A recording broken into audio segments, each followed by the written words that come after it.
집합근무를 해결사면 더 전해드립니다. 반갑습니다. 판례 공부 이번에는 11월 1일자 한번 보도록 할게요. 집행비용의 확정 결정인데 이것도 여러분들 자주 여러분들이 집합근무에서 등장하죠. 명도소송하고 이런 부분 때문에 또 취하하기도 하고. 자, 강제집행이 신청의 취하 또는 집행처분의 취소 등으로 인해서 그 목적을 달성하지 못하고 끝난 경우에 예를 들어서 명도소송에서 집행을 진행하는데 거사한자 점유자가 나가겠다라고 하면서 서로 협의해가지고 마무리 지은 경우라고 할 수 있고, 그랬을 때는 여러분들은 어떻게 하겠습니까? 그리고 집행비와 관련된 비용이 좀 많이 나갔잖아요. 그러면 그때까지의 절차와 준비해둔 비용이 민사집행법 제53조 제1항에서 정한 집행비용에 해당하는지 하면 그렇지는 않다는 거죠. 그러면 이때는 어떻게 해야 되느냐? 이때는 어떻게 해야 되느냐면 법원에다가 신청해서 법원에서 판단할 수 있도록 해야 돼요. 여기 민사집행법 제53조 1항은 강제집행이 필요한 비용은 채무자가 지금 부담하고 그 집행에 의해서 우선적으로 변상을 받는다라고 정하는 바, 강제집행이 그 목적을 달성하여 끝난 경우에는 위 규정에 따라서 그 집행에 필요한 비용은 끝난 규정이 돼요. 그러니까 집행이 끝난 상황에서 그렇다는 겁니다. 채무자가 부담하는 것이죠. 그런데 반면에 강제집행이 신청의 취하라든지 또는 집행처분의 취소 등으로 인해서 그 목적을 달성하지 못하고 끝난 경우에는 그때까지 절차와 그 준비해둔 비용이 민사집행법 제53조 1항에서 정한 집행비용에 해당한다고 볼 수는 없는 거죠. 그러면 어떻게 되느냐? 그러나 이러한 경우에는 해당 강제집행이 그 목적을 달성하지 못하고 끝나게 된 사정을 고려하지 아니한 채 그 비용을 일률적으로 채권자에게 부담시키는 것은 공평에 반하여 부당하다는 것입니다. 따라서 이때는 민사집행법 제25조가 준용되는 민사소송법 제114조에 근거해서 당사자가 집행이 끝날 당시에 집행이 계속된 법원의 집행비용의 부담 및 집행비용의 확정 재판을 신청할 수 있고 라고 하는 겁니다. 그래서 자, 여기 보면 법원에 집행비용의 부담 및 집행비용 확정 재판을 신청할 수 있는 이 부분을 보시면 부분 신청을 합니다. 자, 법원은 당사자의 신청에 따라서 해당 비용이 지출된 시기라든지 채권자가 이를 지출할 필요성, 강제집행과 관련된 강제집행이 진행된 원인이나 경위 등을 종합해서 정할 수가 있는 거죠. 그래서 요거를 신청하면 된다. 라고 하는 겁니다. 다음 넘어갈게요. 자, 집합건물의 구분 소유자들이 건물의 대지 중에서 일부 지분을 가지고 있고요. 구분 소유자가 아닌 대지 공유자가 나머지 지분을 가지고 있는 경우에는 구분 소유자 중에 자신의 전유 부분 면적 비율에 상응하는 적정 대지 지분보다도 부족한 대지 지분을 가진 구분 소유자 아닌 대지 공유자에게 적정 대지 지분에서 부족한 지분의 비율에 해당하는 차임 상당의 부당 이백금 반환 청구를 부담해야 되는 거죠, 당연히. 이거는 여러분들 당연하죠, 여러분들. 이 부분은 넘어가도록 하겠습니다. 쭉 한번 읽어보시면 되겠습니다. 이 비공사건 관련된 거.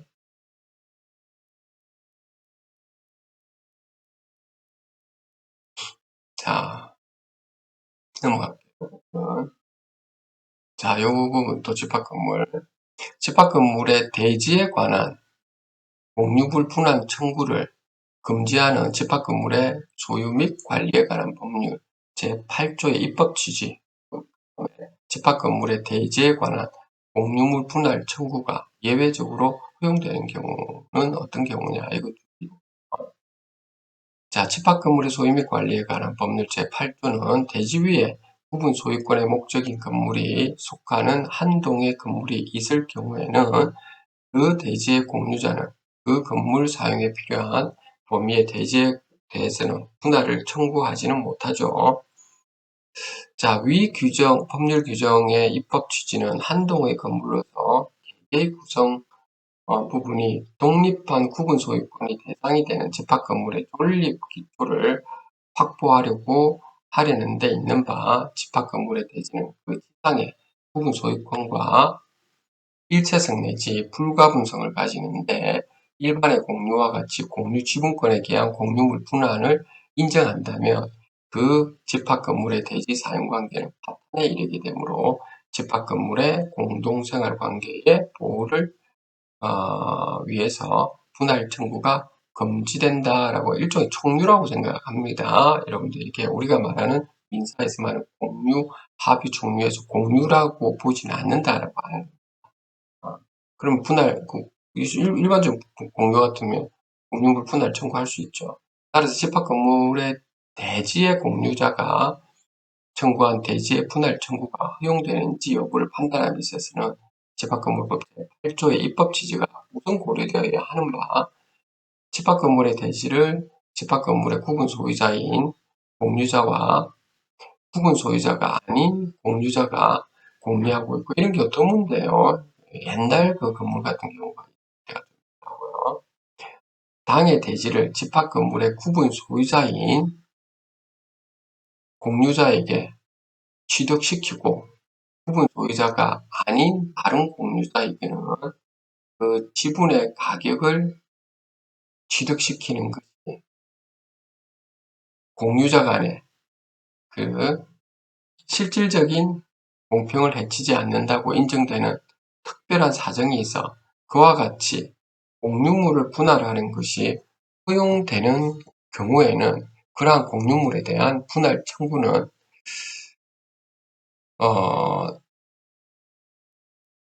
집합건물법 제8조의 입법 취지에 비추어 허용된다고 보는 것이 타당하다라고 해놨는데 이게 무슨 말인가라고 하는 건데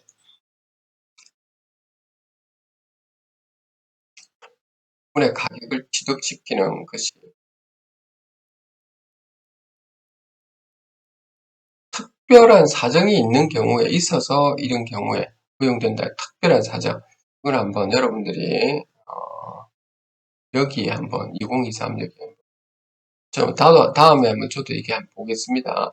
오늘 했던 것 같기도 하고 한번 시간 될 때 한번 요거만 한번 특별히 사실관계부터 제가 봐야 될 것 같네요.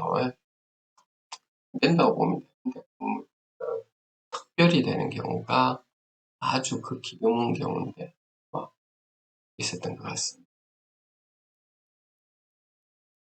자, 요 부분 토지인도 요 부분도 여러분들이 좀 한번 잘 이런 경우가 좀 가끔 발생하던데 일반 공중의 통행에 공용되는 도로부지의 소유자가 이를 점유 관리하는 지방자치단체를 상대로 도로의 철거 점유 이전 그리고 통행 금지를 청구하는 것이 권리 남용에 해당하는지 원칙적으로 그렇다는 겁니다. 이 경우 도로 지하 부분에 매설된 시설에 대한 철거 등 청구도 마찬가지라는 겁니다.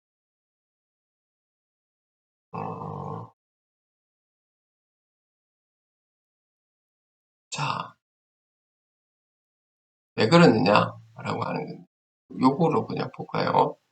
갑이 소유권을 취득한 임야 중에서 도로 부분이 그전부터 인근 주민들 등 불특정 다수의 통행로로 사용되어 왔다는 것은 진작에 그럼 사용하지 말아야든지 그 후에 지방자치단체가 위 토지에 대해서 위 도로에 하수관과 오수매노를 매설하였으며 도로 일부는 콘크리트 포장이 되어 있는데 을 지방자치단체를 상대로 구간 오수매너 콘크리트 포장 틀거 및 도로 부분 인도로 구한 사항에서 통행로 그 개설 이후의 경과, 도로 부분의 위치와 면적 비율, 도로 및 지하 시설의 이용 현황 등에 비추어 도로 및 지하 부분에 매설된 시설의 틀과 도로 부분의 인도를 청구하는 것은 권리남용에 해당할 여지가 있는데도 제대로 보지 않았다. 틀개라고 했다. 이 말인데요.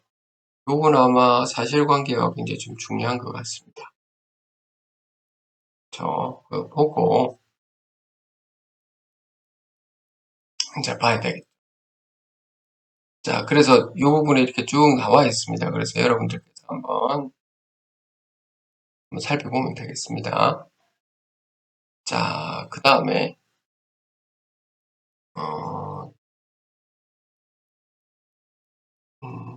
요것도 뭐 이런 경우도 좀 자주 발생하다 요즘 계약할 때 매매 계약의 성립을 위한 매매 목적물과 대금의 특정 정도인데 매매 대금 액수를 지금 일정 기간 후에 시가를 정하여 시가에 의해서 정하기로 하였다는 사유만으로 매매 계약이 아닌 매매 예약이라고 단정할 수 있는지 이는 아니라는 거죠.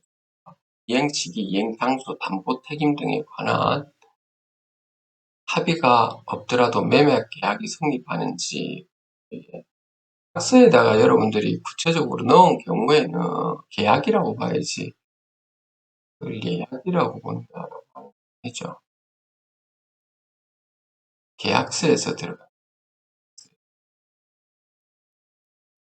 계약서에 이게 지금 액수하고 네. 그걸 더 잘 적어야 된다는 겁니다.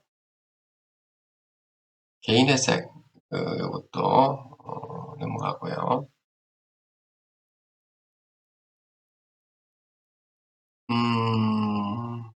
요것도 넘어가겠습니다.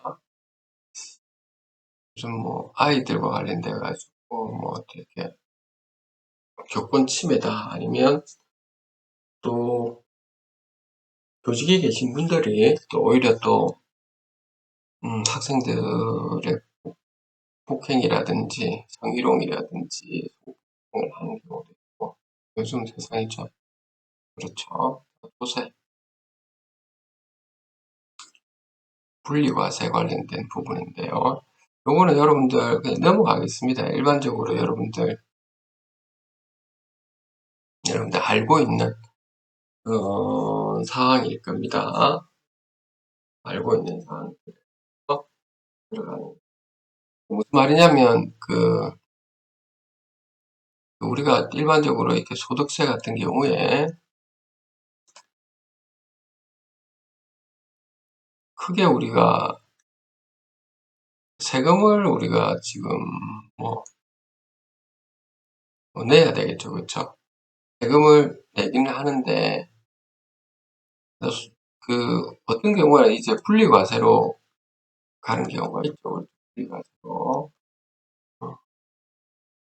그는 금액에 따라 가지고 분리과세를 해야 될지 종합소득세로 가야 될지 상황이 다 틀리지 않습니까? 그렇죠?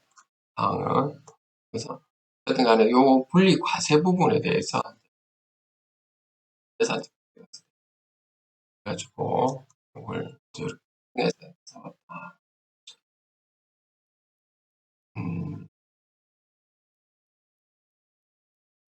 이 부분은 정보통신망 관련돼 가지고